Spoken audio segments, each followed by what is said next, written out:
were talking about, why creationism is wrong, but there's, intelligent design, I think, as I read it, was different from creationism in the fact that it's just belief in that something created the world versus all the 6,000 years ago stuff, and that. So, I was wondering, intelligent design, how do you think that is different, from the Big Bang and stuff?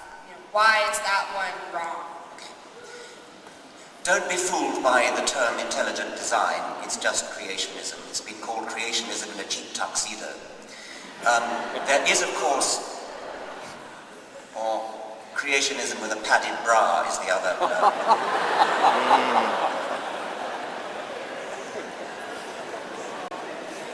There is, you're absolutely right, a spectrum of creationism, all the way from naive young Earth creationists who believe that the world is only 6,000 years old, right through to the majority of sophisticated theologians who believe that there is a God who created the universe and who set things up in such a way that evolution would one day start to happen. That would be the belief of, for example, the Archbishop of Canterbury or the Pope.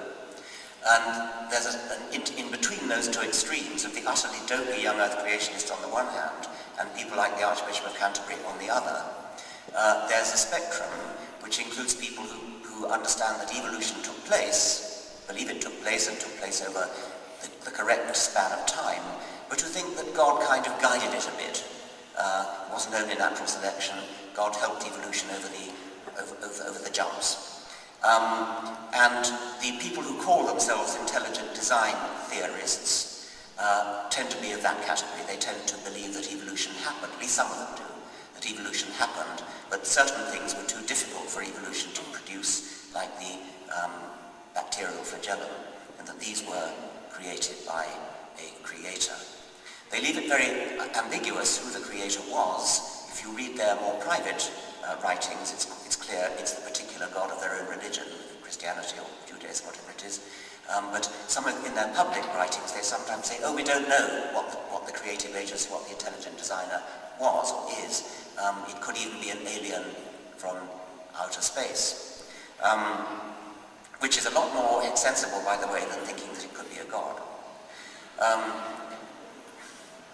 Now, if you ask what the evidence is that people who believe in intelligent design put forward, it's always of the form, certain things are too complicated to have evolved, or they sometimes say to have come about by chance. It is very, very important, whatever else you learn about evolution, to understand that it is not chance. Darwin's theory of evolution by natural selection is not, repeat, not a theory of random chance. Natural selection is the very opposite of random chance. It is non-random survival of genetic equipment for surviving. It's non-random.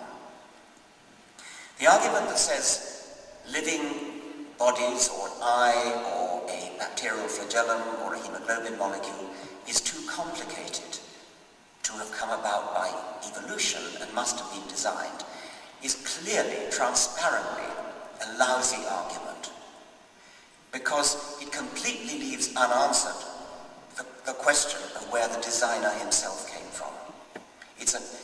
To explain the existence of something complex, you say it's too complex to come about by evolution. What kind of an explanation is it if you simply postulate something even more complex, namely a god, to design it? That clearly is just not an explanation at all. If you're going to believe in God, you better have a better reason than that. So intelligent design is nothing new about it. It's the old argument that Darwin himself faced in 1859, and he wrote a whole chapter on answering it. The reason why these people call themselves intelligent design theorists rather than creationists is quite simply politics. In American educational politics, there is a very strict separation between church and state, and in public schools you're not allowed to teach religion, so it's simply a political ploy, a political trick to teach creationism but give it another name. That's what intelligent design is all